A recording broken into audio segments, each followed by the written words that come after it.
Bonjour à tous, bienvenue sur Itinéraire d'un infirmier, les 10 règles incontournables d'un ECG normal. C'est parti. Règle numéro 1, l'intervalle PR doit être compris entre 120 et 200 millisecondes, ou entre 3 et 5 petits carrés.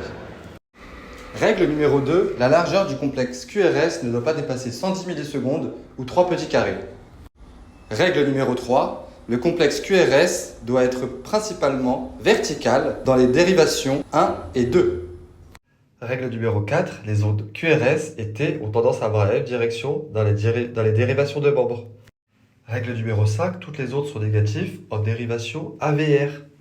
Règle numéro 6, l'onde R doit croître de V1 à augment V4 et l'onde S doit croître de V1 à V3 et disparaître à V6. Règle numéro 7, le segment ST doit démarrer isoélectriquement, sauf en V1 et V2, où il peut être élevé. Règle numéro 8, les ondes P doivent être droites en 1 et 2, et de V2 à V6.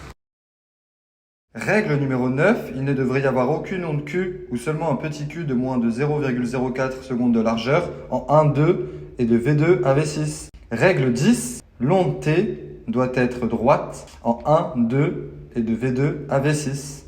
Voilà, vous savez décrypter un ECG normal. À bientôt pour de nouvelles vidéos. Ciao!